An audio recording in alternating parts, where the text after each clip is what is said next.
Everyone's focus heading into LA has to be Justin Herbert's hand or the Birds' lack of Jalen Carter. Yet the biggest news for Philadelphia entering Monday night is their brand new starter on safety who might just fix their biggest issue. Plus what Jordan Mailata said about some mini bye-week changes to finally get Saquon Barkley going, Jalen Hurts' response to the rumors he won't run versus LA, latest on Darius that continues to have me pretty excited. Thomas Mott, this is the Thomas Mott Show.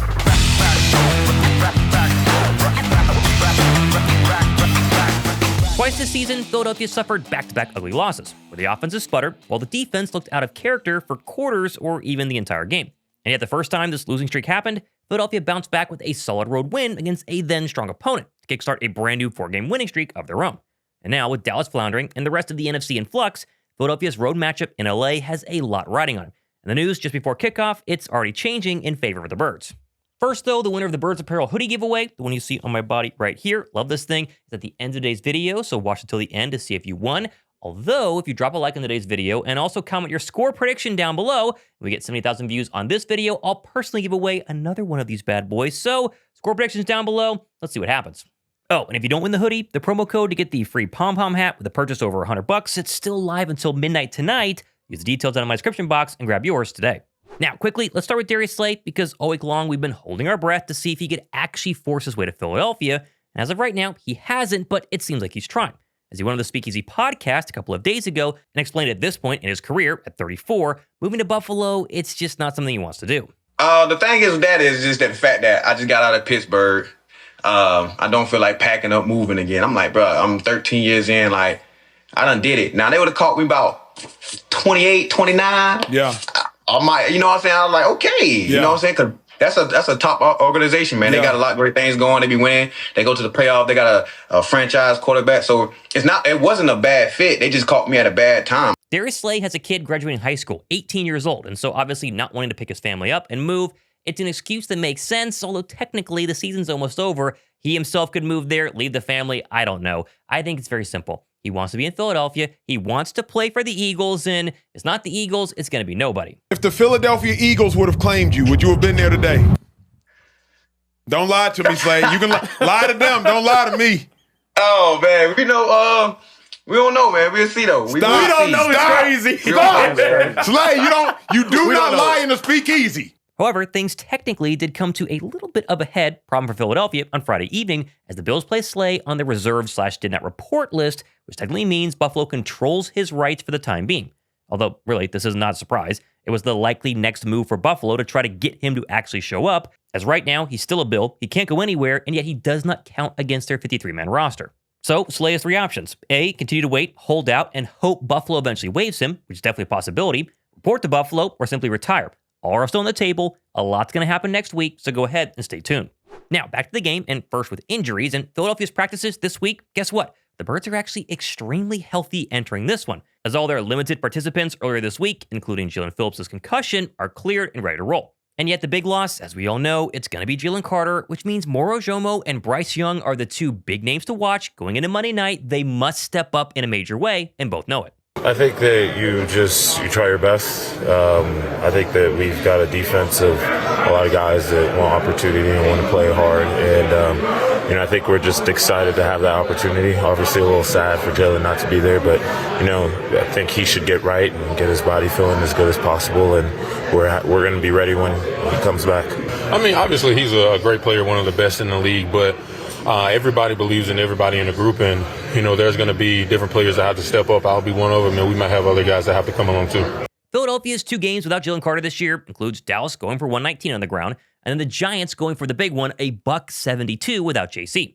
With the latter obviously being much worse, although that game did give us a very short glimpse at rookie Vanilla Gorilla Ty Robinson, who, with JC now out, is expected to be activated on Monday night and will play at least somewhat a larger role with Carter on the sideline. Of course, Ty Robinson is not going to instantly roll in there and be the greatest run-stopping defensive tackle a rookie has ever been, but he at least is a fresh body. I think fresh bodies are a key factor here. Philadelphia has been gashed and really out of breath. The past couple of games, they played a ton of snaps on defense. Now with JC out, in comes Vanilla Gorilla, and honestly, a great opportunity to get him reps. He's not going to play a ton, 19, 20 snaps. We'll see, though. I'm pumped to see Ty Robinson. I didn't know nothing coming into the season, right? But, being around the guys for, halfway through the season, I definitely feel like I've grown as a player. And obviously I feel a little bit more ready. It's a challenge, and I'm not going to back away from a challenge, and I'm going to take what I can with it. Also, I want to give a massive shout out to the sponsor of this video, Groons, because this bad boy, something brand new they're launching just in time for the holidays. I've partnered with Groons for the better part of 6 months now, and I take one of these little packets every single day because it's not just a greens gummy or a prebiotic or a multivitamin. It's all that and more packed into one little packet in delicious bite-sized gummies. And now, for the holiday season, Groons just dropped their limited edition Grinch Punch flavor, which, come on, first off, the name is hilarious and the packing is incredible. And second, it has a festive berry punch flavor that tastes absolutely great. And of course, you get these same full body benefits, but now with the flavor of Christmas in every bite. And of course, these will go fast, so don't wait. I mean, come on, you already know this, but more than 20 vitamins and minerals, 6 times more gut health ingredients than the leading greens powders, biotin, niacinamide for stronger hair, skin, and nails, plus functional mushrooms for gut and brain support. And again, it's one of these little tiny packets right here. It's just that small. It can go anywhere with you, traveling, vacation. My wife and I took him to the hospital for our baby's birth a month ago. It's so simple, it's so easy, and just grab and go every single day. And right now, you can shop Groons' biggest sale of the year, so scan the QR code on my screen over here, check the link down in my description box, check out Groons, try them today. The main problem, though, for Philadelphia is just like what happened with Chicago a couple of days ago. The Chargers are a run-first team, and they're very good at it. With 8 games this season, over 100 yards on the ground, including last week, they went for 192 versus the Las Vegas Raiders. And while obviously not confirmed yet, rookie running back Marion Hampton has been practicing this week, told the media if it was up to him, he's going to play. So here's to hoping Vic Fangio has at least some sort of fix for the embarrassing run defense from a week ago going forward. They've rushed for 200 yards on 2 teams this year.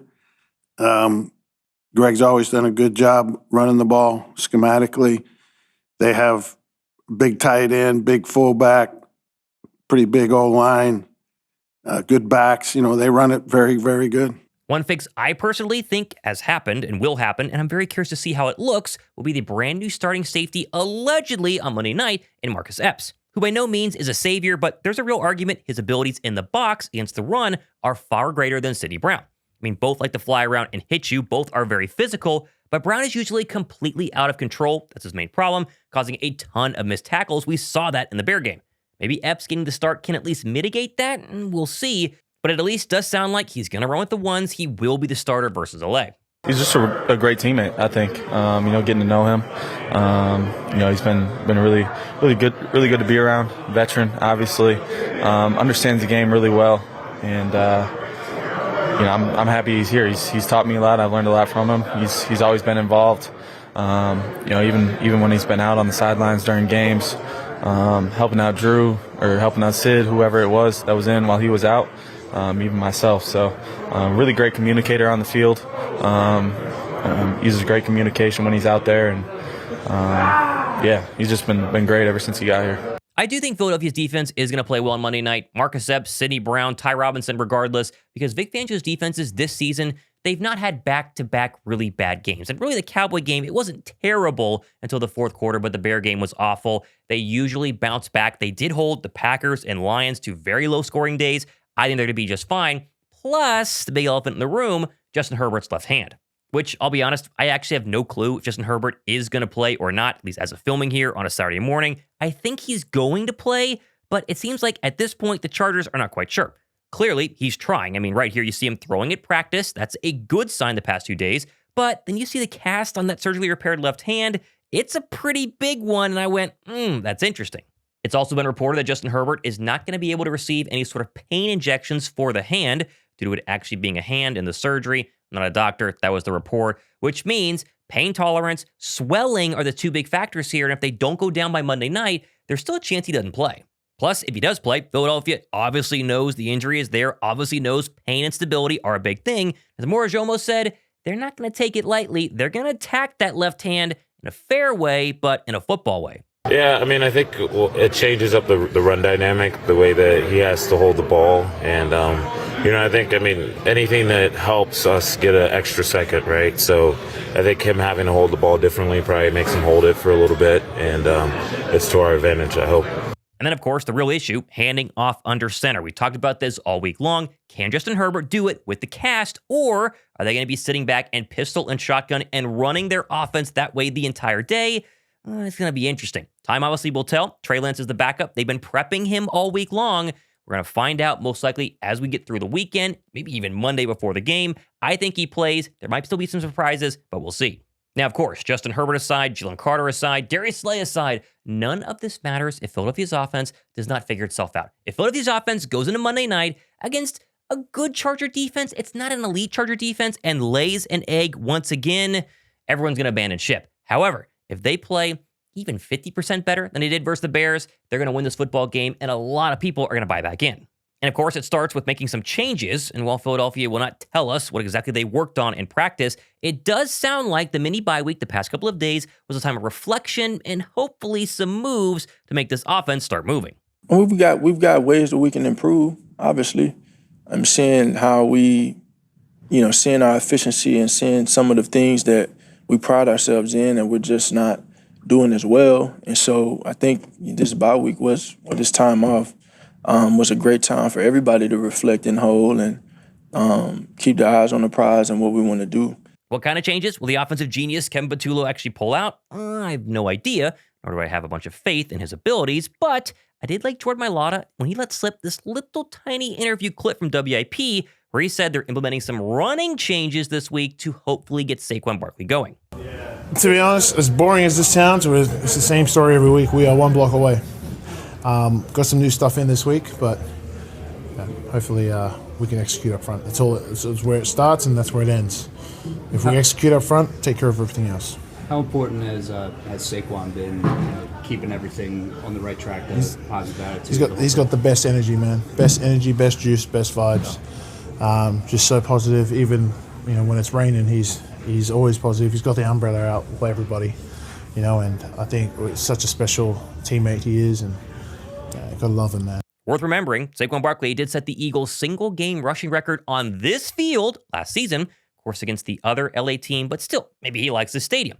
My hope is the running game changes actually, though, stem from the week-long conversation about Jalen Hurts running the football more. More quarterback design runs paired with more RPOs, like the one we saw early versus the Bears, could help keep the Chargers' defense honest and therefore maybe spring Saquon. Either way, I did like QB1's response to this narrative that he doesn't want to run the ball, as only Jalen Hurts could during his weekly press conference from Thursday. Yeah, if you don't mind me asking, what is how we come to that conclusion or rationalize that? So it wasn't my reporting, but there's been reporting that you don't want to run the ball as much this year. Okay. I've always been focused on doing whatever it takes to win, and I've always put my energy on trying to bring a game plan and the strategy that week to life. So I'll continue to do that. In reality, though, Monday night for the Bird offense, it's super simple. What do you actually want to be? Do you want to be the Eagle team that folds and crumbles like 2023? Or do they want to rebound as a whole and take a chokehold, a death grip on the NFC East? Because as you know, Dallas lost on Thursday night, meaning Philadelphia must simply win 3 more games to secure the division, regardless of what Dallas does. That becomes 2. The Cowboys lose 1 more. And technically, the Eagles could win 0 games the rest of the way if Dallas loses out as well. Again, we don't want that, but still, the NFC East is there. Go and get it. You must win on Monday. And really, that point is something I tried to hammer home with Josh Davis during our live stream earlier in the week. I know they still have plenty of time. They could technically lose on Monday night and be okay.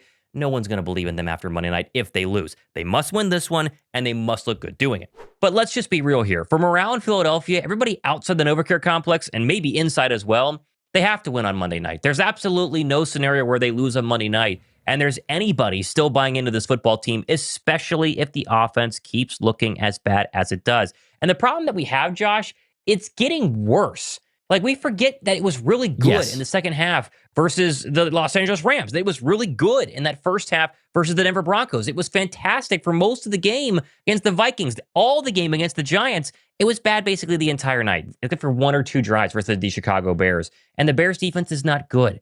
And the Charger defense is technically better. And so, like you say, Kevin Patullo, he tells us every single week they're making changes. They got wrinkles. They're adjusting. They're looking inward. And we're like, oh, okay. But, fool me once, shame on you. Fool me 13 weeks in a row, and then maybe it's shame on me, right? That's the whole problem. So I'm not necessarily confident the offense is going to look better. I know the defense will look better, but they got to win on Monday night. And it's going to be probably a Justin Herbert-led Chargers team. I still think he's going to be questionable. I know today it's like, I'm going to try and play. I think it's a little bit bigger of an injury than people realize. He had a plate and screws put into his left hand. Any sort of hit on that could be a real problem. Either way, big game. It's a big game for the Chargers, too, because they obviously, after that, got to play the Kansas City Chiefs. They're probably battling it out for the 6th or even the 7th seed in the AFC wildcard race. It's a big night on Monday night, and they've got to look good on national television, Josh, and not blow a lead or be unable to move the football. Yes, and that is even hearing that come out of your mouth. Big ask. To go, do I believe that can happen? I don't know. Like, Yeah. I want to have optimism. And you talking about Hard Knocks, by the way, if people did not watch it, you didn't miss a whole lot. It wasn't the most riveting thing. I will say It really wasn't. that it was cool to see the interaction from Jalen Hurts. That was, I think, the biggest takeaway from it of, and not that we didn't necessarily know this, and I think the majority of people understood this, but for the people that are just criticizing Hurts and be like, bro, like it's annoying. He's just sitting there. Oh my He's gosh. a bump on a log. He doesn't care at all. He's affected by nothing. It's like, there you go. You saw a little bit more behind the scenes, a little bit more of it mic'd up and say, oh, really? You got to be kidding me. What? Jalen Hurts is a competitor? Like, he gets ticked off when he misses play. Oh, wow. You really? Shocker. Like, how is that a surprise to everybody else? You know, he's a Super Bowl MVP for a reason. He's won these games. Winning is the only thing that matters when he messes up. But I appreciate the fact that, like, he's going over there. He's talking to A.J. Brown. He's talking to Devontae Smith. He's saying, my bad. I got to make those plays, telling the offensive line the same thing. Now, again, it doesn't make it better for the mistakes that he had for the fumble. Sure, like, they were on him, and he played one of his worst games all season. But maybe it can hopefully put a little bit of just, I don't know, I'm not even saying like confidence in the offense, obviously, because they've not been there, but a little bit of reprieve, I guess, for like a Jalen Hurts thought of like, oh my gosh, he's just not it. Because, yeah, he's had his issues, but play calling, look at the routes, look at the options. Oh my gosh, they I have. know. Look at what they're giving him. It's not maximizing it anywhere close. And so then, yeah, you add on top of it the communication issues, everything there. I appreciate what Jordan Mailata said, and if people did not catch it, paraphrasing basically, he says it's not 2023. Right. Just, quit saying that. This is not the case. He was obviously a player then. But the thing that he points to, Thomas, and this is the love Jordan Mailata. Huge fan. We're all fans of Jordan Mailata. But like, I hear him say the main thing is like, the details. Like this season, the attention to detail, the practices, where we're focusing on, all that other stuff. It was not there in 2023. Okay, fine. Maybe they weren't. Maybe the practices themselves were not there. But come Sunday, what's different? Like, they may be practicing it a lot more. It's every single time. It's a penalty. It's attention to detail with the choice route with Devontae Smith and Jalen Hurts not being on the same page. You miss a touchdown there. It's attention to detail for getting penalties off of big plays. That's like, oh, there's a 30-yard. Now it's coming back, because it's gotten to the point now where when we're calling the game, you're like, oh, hey, breaks off for a 30-yard gain, and we have to like kind of lower the levels of expectation there, because like, but wait, is there a flag coming on? It's ridiculous, but it's because of those details. And so I appreciate the fact that they preach it ad nauseum, but we haven't seen it show itself on the field. Now, can it get turned around? As you said, technically, there's enough time.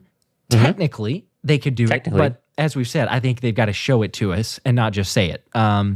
Jake, appreciate the super chats here. I'll get to some of these. For the two, said, been a wild week being an Eagles fan in Illinois. That would be a little tough coming off of a fun the week. Bears loss. Nope. Yeah, shout out to you, Jake. But keep the faith. We at least got the Super Bowl from last year. I don't know. Maybe they changed something, even though KP's not being changed, and he also said he's not going up to the press box. Interesting enough, or going up to the box or the booth, for calling plays. I appreciated at least Nick Foles throwing out the suggestion of like, look, if we're not going to fire him, like, let's have a real conversation. Maybe we do that. Maybe the 15 scripted plays on the note cards or the flash cards and do those per quarter. It sounds incredibly elementary, but at this point, KP can't seem to go back to things that are working earlier. So if it helps to have a cheat sheet of sorts, go for it. It doesn't sound like we're going to get those changes. So I really don't know. Dylan with the 5, our guard is the only different player on offense from 2024. If we lose to LA and our offense doesn't score 20, both KP and Nick can be shipped off. Well, I do think, and I think this is an important point to make, KP will likely be demoted if they lose and look bad on Monday night. I mean, we've said it every single week, but 3 losses in a row. It was 2 with Sean Desai, and then he quietly got demoted, actually probably the week before, because we don't know exactly when that happened, and then they lost again, and then he was officially relieved of his duties, still on the defensive roster, I guess, but you know, insert Matt Patricia. Nick Sirianni has to understand and has to start feeling the pressure that if a 2023 type collapse happens again, where they're 8-2 and running away with the NFC East and right there for the 1 seed with the same exact roster as the Super Chat just said, if he has another collapse and they either lose the division, which is very much in play with how red hot Dallas is right now, and their schedule's not that tough. They beat a floundering Lion team tomorrow night. It's going to get real interesting, really fast.